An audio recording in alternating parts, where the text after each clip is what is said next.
நகராட்சி அதாவது திருமங்கலம் நகராட்சியினுடைய சேர்மன் முன்னாள் சேர்மன் அவர்கள் அந்த பகுதியிலிருந்து 5 கிலோமீட்டர் சுற்றளவில் அமைக்கக்கூடாது என்கிற அந்த விதிமுறைகளையும் அவர்கள் மீறி இந்த சுங்கச்சாவடியை அமைந்திருக்கிறார்கள்.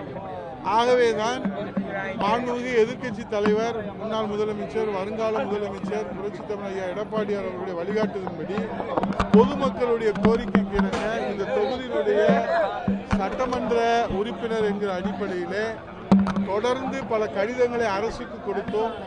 தொடர்ந்து பல முறை அரசின் கவனத்துக்கு எடுத்து சென்றோம். சட்டப்பேரவையிலே சிறப்பு கவன ஈர்ப்பு கொண்டு வந்தோம். அரசு இது குறித்து எந்த நடவடிக்கையும் எடுக்கவில்லை. குறிப்பாக அன்றைய எதிர்க்கட்சி தலைவர் இன்றைய முதலமைச்சர் முத்துவேல் கருணாநிதி ஸ்டாலின் அவர்கள் ஆட்சி அமைத்த 3 மாதங்களிலே இதை அகற்றுவோம் என்ற வாக்குறுதி கொடுத்தார்கள். ஆனால் இன்றைக்கு 3 ஆண்டுகள் வரை ஆகிவிட்டது. எந்த நடவடிக்கையும் எடுக்கவில்லை.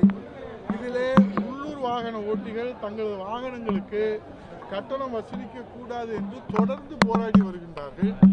இது என்னவென்று சொன்னால் ஒரு சட்ட ஒழுங்கு பிரச்சனையை தொடர்ந்து ஏற்படுத்துகிறது. இன்றைக்கு ஆட்சி பொறுப்பேற்று 3 மாதத்தில் தீர்வு காண வேண்டிய அரசு இதுவரை இது குறித்து வாய் திறக்கவில்லை. இன்றைக்கு திடீரென்று 2 லட்சத்திலிருந்து 22 லட்சம் வரை இது உடனடியாக வாபஸ் வாங்க வேண்டும் என்று இங்கே உள்ளூரில் இருக்கக்கூடிய எல்லோரும் கோரிக்கை வைத்திருக்கிறார்கள். ஆகவே இந்த வாகனத்தை கட்டாயப்படுத்துகிற போது அதிலே லா அண்ட் ஆர்டர் சட்ட ஒழுங்கு பிரச்சனை தொடர்ந்து ஏற்படுகிறது. ஆகவே இது டோல்கேட்டிலிருந்து 20 கிலோமீட்டர் சுற்றளவில் உள்ள வாகனங்கள் அவர்களுக்கு ஒரு சுமூகமான உடன்பாடு ஏற்பட வேண்டும். தற்போது உள்ளூர் வாகன ஓட்டிகள் அவர்கள் 10 முதல் 50% கட்டணம் செலுத்த வேண்டும். இந்த 10ஆம் தேதியிலிருந்து 50% கட்டணம் செலுத்த வேண்டும் என அறிவித்துள்ளது வாகன ஓட்டிகள் மத்தியிலே பேரதிர்ச்சியை ஏற்படுத்தியிருக்கிறது. அதனால்தான் முன்னாள் சட்டமன்ற உறுப்பினர் மாண்புமிகு எதிர்க்கட்சி தலைவர் அனைத்து இந்திய அண்ணா திராவிட முன்னேற்ற கழகத்தின் நிரந்தர பொதுச் செயலாளர் வருங்கால முதலமைச்சர் புரட்சித் தலைவர் ஐயா எடப்பாடி அவர்களே வழிகாட்டுதலோடு இந்த மக்களுடைய கோரிக்கை அரசின் கவனத்துக்கு கொண்டு செல்வதற்காக முன்னாள் உசிலம்பட்டி சட்டமன்ற உறுப்பினர் கழக அமைப்பு செயலாளர் மகேந்திரன் அவர்கள், முன்னாள் சோழவந்தான் சட்டமன்ற உறுப்பினர், முன்னாள் தெற்கு தொகுதியுடைய சட்டமன்ற உறுப்பினர், முன்னாள் திருப்பரங்குன்றத்துடைய சட்டமன்ற உறுப்பினர், மாவட்ட செயலாளர், முன்னாள் கிழக்கு தொகுதியுடைய சட்டமன்ற உறுப்பினர் தமிழரசன் உள்ளிட்ட நகர கழகத்துடைய செயலாளர் விஜயன் உள்ளிட்ட எங்களுடைய பொறுப்பாளர்கள் அனைவருமே இது நகர்பகுதியிலே திருமணம் நகர்பகுதியிலே அனைத்து பகுதியிலும் அந்த பல்வேறு இங்கே இருக்கக்கூடிய சேர்மன் அவர்கள், மாவட்ட செயலாளர் தமிழழகன் அவர்கள், வெற்றிவேல் அவர்கள், இங்கே இருக்கக்கூடிய அனைத்து பொறுப்பாளர்கள், எங்களுடைய சட்ட பாதுகாவலர் தமிழ்ச்செல்வம் உள்ளிட்டவர்கள் வேறு ஒன்றும் கோரிக்கை வைக்கல. இந்த லீகல் நோட்டீஸு நீங்கள் திடீர்னு எந்த ஆதாரத்தில் கொடுத்துருக்குறீங்கன்னு தெரியல. அதனால் எங்ககிட்ட நேற்றைய தினம் இந்த கோரிக்கை மனு கொடுத்தாங்க. நாங்கள் எங்கள் பொதுச்செயலாளருடைய கவனத்துக்கு கொண்டு சென்றோம்.